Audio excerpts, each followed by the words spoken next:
Viessmann Vitodens 100 gas boiler stripped down. My name's Alan Hart, and in today's video I'm going to strip down this Viessmann 100. This is a WB1C Combi boiler, and what we'll do, I'll have a little talk about inside, talk about the hoses, talk about bits and bats inside, but I'll take the components out and yeah, just show you all inside boiler. Let's get on with it.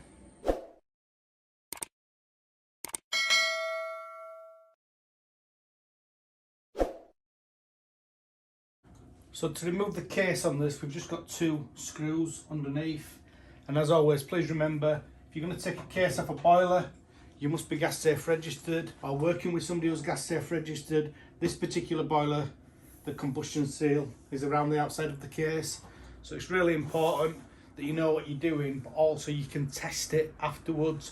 These videos are really to help new people into the industry, showing them inside different boilers that maybe they wouldn't have the opportunity to see. For instance, if you work at Ideal and you want to see Ideal boilers every day, some of these videos are useful. I know somebody who works for, well, he did work for Worcester, and I did some videos and he was really happy that he'd seen some of these videos because he wouldn't see these particular boilers.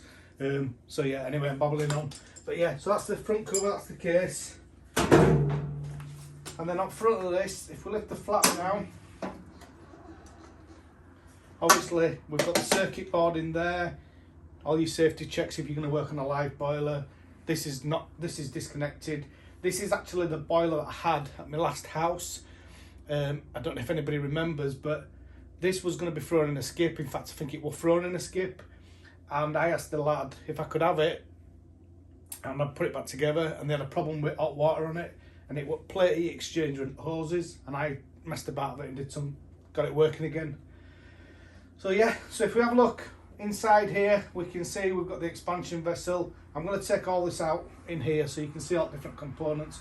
We've got the heat exchanger, the main heat exchanger. In these, the heat exchanger is stainless steel. We've got the famous rubber hoses that tend to block up, and I'm going to talk a bit about them a bit later. And then we've got your fan here, and we've got your gas valve, we've got your pump, and at the back there, at the very back, we've got the plate heat exchanger. On this particular boiler, we've got a shock arrestor. It's got a built-in shock arrestor, which is really, really good. What I'll do, I'll start taking some of these components out. I'll just get some tools. The first thing I'm going to do, we'll take the burner out. I've undone these nuts on here, these bolts, just to speed things up a little bit. If I'm going to do a service on this, normally I would disconnect it from the gas valve there, and I'd take all the lot of it out, but different people might do it different ways. But let's have a look inside this burner. So we've just got 4 bolts to take out. As I say, I've loosened these up. Just take that off as well.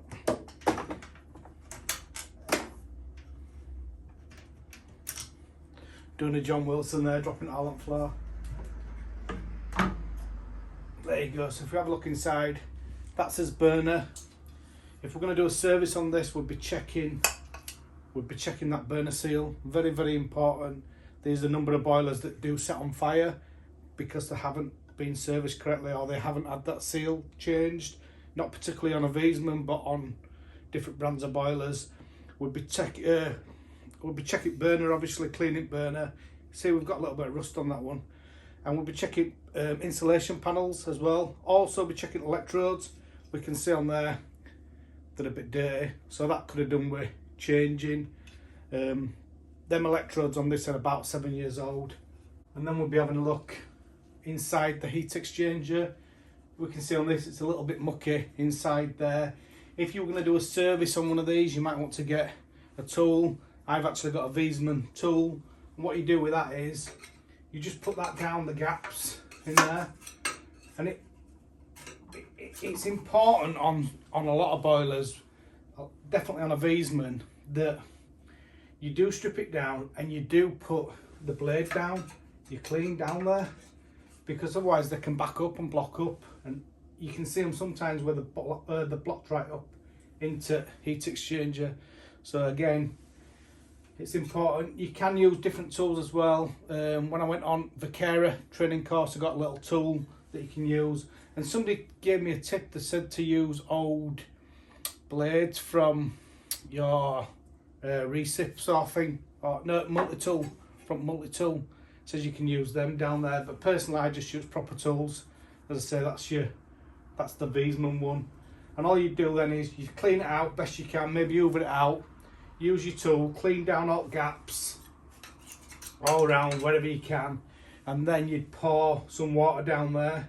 And then after you've done that, you'd then take your condensate trap out and clean your condensate trap out as well. And then we'd also be checking the insulation panel at the back on these, and these do get damaged, and normally that's because, from my experience, it's because they've been backing up, to be honest. But these do come out quite easy.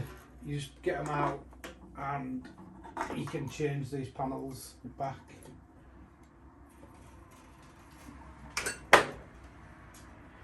As you can see on there, it is slightly damaged. So with that, you can see it's damaged up back as well. So it may be you want to order a new one. It's also cracked as well on this. So it may be that you'd be ordering a new one on that. And then what I'm going to do, I'm just going to take the fan out. So if we take the connections off, so that's your mains power, that's your low voltage to it. And then take the connection off on the gas valve. And then we just undo the gas valve, the brass nut on the gas valve, and then we take this out just in one go then. I have loosened this off just to make it easy for this video. If you are going to take this out on a service, you might want to change the fibre washer on these. Sometimes they can get a bit stiff, so that might be something you want to do. So if we just take the fan out and the gas valve on this, and that's what they look like. And then we've just got a snorkel on back, or silencer. And then you've got your gas valve here. And when you're testing for your inlet pressure, that's where you would test on this. So on some boilers, you'd be testing inlet pressure underneath. On this particular boiler, you need to be testing it at the gas valve. And then you need to have a look in the manufacturer's instructions refer to that, because we all know that you're allowed 1 millibar drop maximum over the pipe work for pipe sizing to make sure you've sized the pipe work correctly. But some manufacturers will also allow some additional losses on the restriction of the gas pipe, so you need to check what that might be. So say for instance you're allowed 1 millibar from the meter to the inlet of the boiler, then you might be allowed another 1.5 for instance. So it may be that if it's 20 millibar at your gas meter, you may be that you're allowed 17.5 here when the boiler's running on maximum. But as I say, you'd need to refer to the manufacturer's instructions just to make sure that you're doing that correctly and you know what that should be. So yeah, so let's have a look inside the boiler more. And if we have a look in the back here, we can see we've got the condensate trap. So I'm just going to lift this condensate trap out. So it just pulls out. It's fairly easy to get out. It's a bit hard to show you on camera but and then obviously on a service we'd be trying to clean that out the best we can. And then we've got this plate heat exchanger at the back here. What I'll do, we'll take this plate heat exchanger out shortly.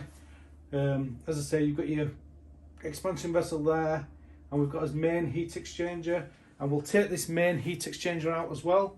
And I'll just show you rubber hoses, because it's got a rubber hose here, and this goes up the back of this heat exchanger.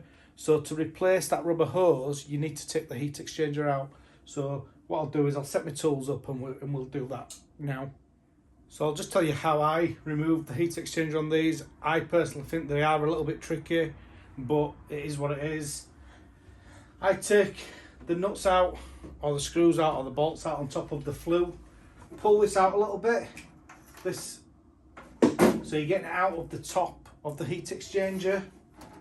I've undone the nut off the back here, so there's a bolt behind here, there's also a bolt here, and there's also a bolt on the back here. And then what we're going to do, I'm going to take the clips out, on the hoses. So this is on the right hand hose. Pull that out, we have a look inside there. We can see it's a little bit mucky inside. And then we'll take the clip out on the left hand hose. And again, just pull the hose out. And again, that's mucky inside. And then I'll just take this other bolt off on here. And then this heat exchanger then we'll just lift out. They are heavy as well. But as you say, it's just lifted out. When we put it back in, we're going to be checking this seal on top as well. Sometimes if you don't get your flue back in correctly, that can leak. And then if we have a look on the back, we can see where the hose is on the back. So that's what you're going to have to change. Sometimes when these block up as well, you need to clean this elbow here because it blocks up on that elbow there. And then also the same on the front. Obviously on the front, it's a lot easier to get to. It's not like the back of it. And as I say, that weighs an absolute ton. So this is the back of the heat exchanger. This is the bit you wouldn't normally see. So this is the rubber hose. This is the bit that we would need to change. To take the clip off, they just push together and just push down. So it's really easy to do.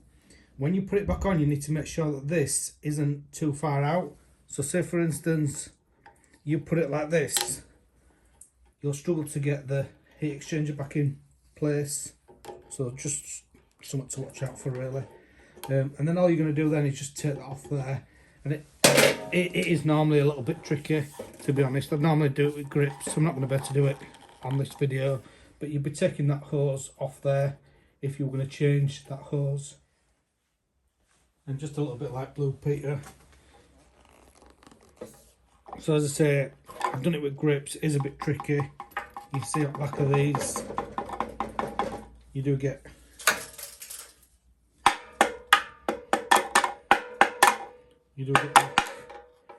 muck coming out of them. Don't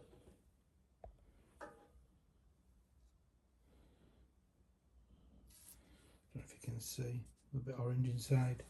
And then as I say,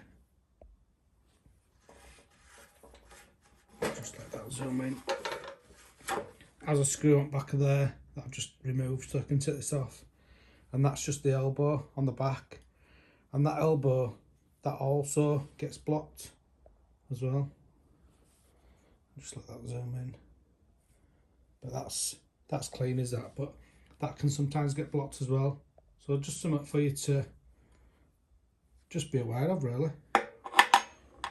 So that just shows the importance of flushing systems correctly when you're installing new boilers, just to make sure the boiler has the best chance it can of having the best life.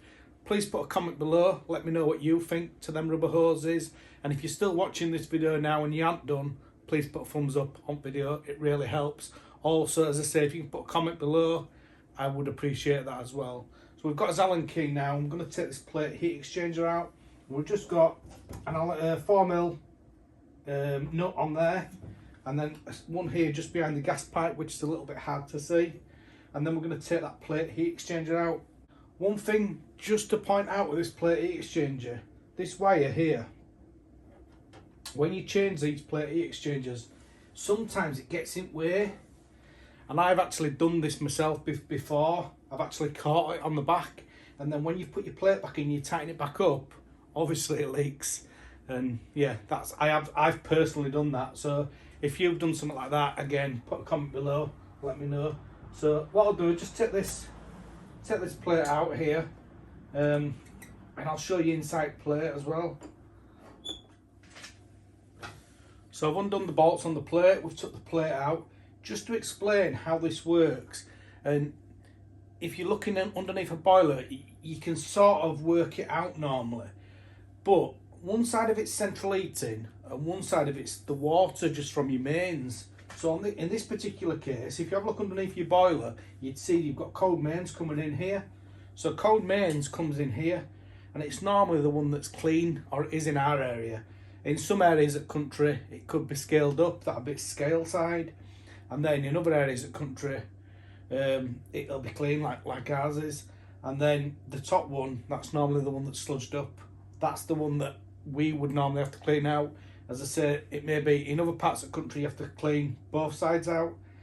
But going back to plate, the clean side of it, what we've got cold water coming in here, goes into there. It goes throughout plates, but it doesn't mix with central heating water. And then it comes out of this side, and it comes out of this side hot. And that's how that plate works. And you've got your flow and return pipes on top here, and it transfers the heat into the hot water. And then it does that via the diverter valve as well, which I'll show you that shortly. But that's the plate heat exchanger.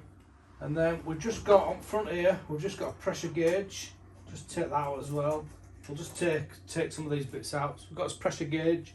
So we've just got a little pin. In fact, I'll take that shock arrestor. So that's your shock arrestor. Take that off first. That would normally have a clip in here, but I have let the trainees strip this down. So I think they've lost the clip out of it. So I'll just pull this clip out there.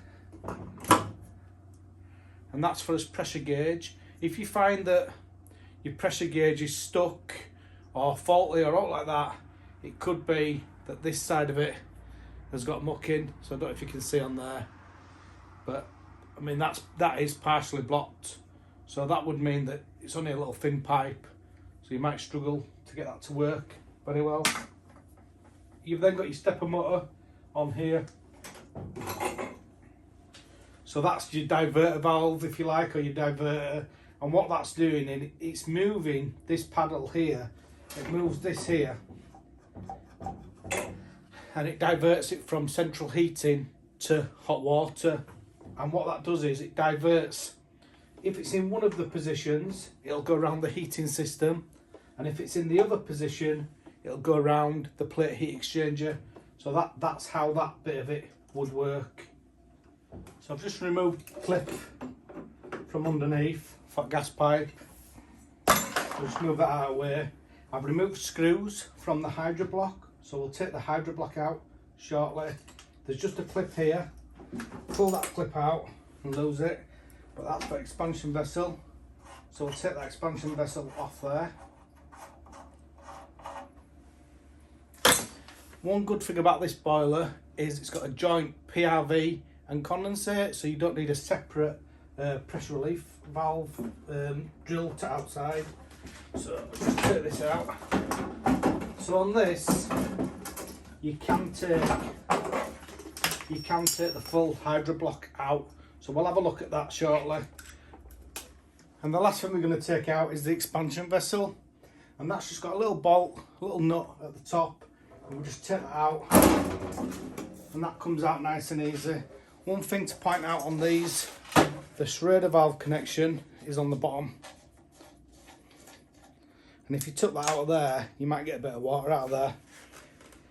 And the expansion vessel is an 8 litre. Yeah, 8 litre. 8 litre expansion vessel. So what we'll do now, we'll get the hydro block, and then we'll strip that down and have a look at it. So as you've seen, we've taken the full hydro block out of the boiler. I'll just pull that apart on bypass, and then we'll have a look at, we'll just have a look at this side of it. So on this side of it, so this would be this side of the boiler, we've got this pump. At the back there, we've got this pressure relief valve, as PRV, and with the PRV, as I've said before, that is a combined PRV with the condensate, so you wouldn't have your normal pipe to outside with that. We've then got the auto air vent there, so that's that. You can see it's a right mess in here, really dirty in there. So that's the auto air vent. We've got a flow sensor there. So that's your flow sensor.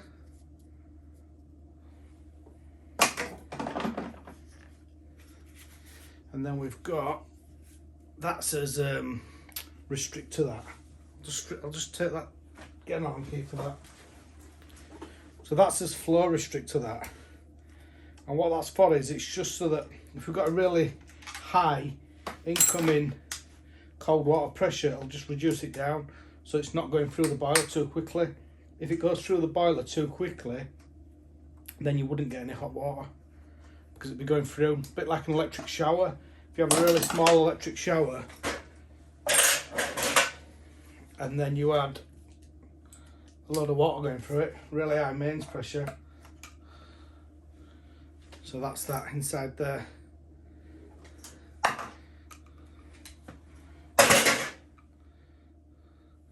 So that's that. So that's nice and easy, just like a lot of boilers have got that, to be honest.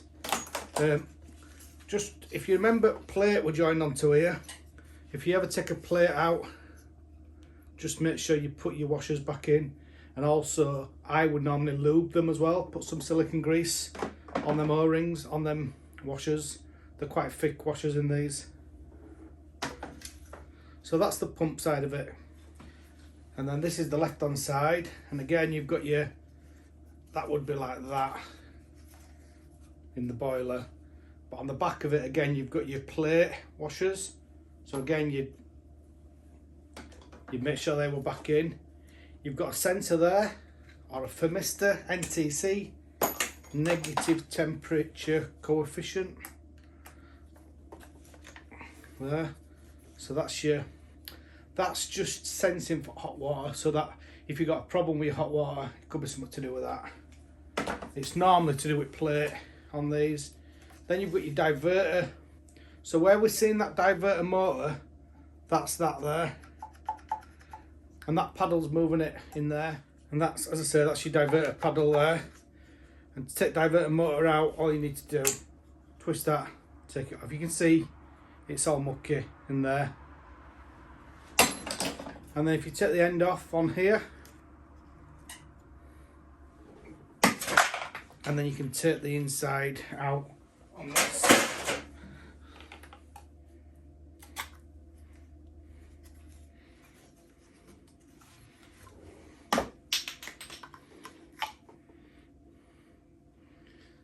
That's your little, that's the bit that joins on. So if you imagine, I've thrown that a bit away now, but that's the bit, so when you've got your diverter, that moves the diverter in and out like that. We can see that this system's filthy. Or the insides of it is filthy. Anyway. And that's the rest of the diverter. So as I say, that pin, we just had it on end of here, that lifts that in and out. So it allows one part of it to go around hot water, which is the round plate heat exchanger, or it allows it to go around the central heating circuit, whichever it's needed. But you can see, I mean, that's really, really mucky. And that's more or less it, really. So you really need to know. You have got a bypass there. I've never actually took one of these apart. These bypasses.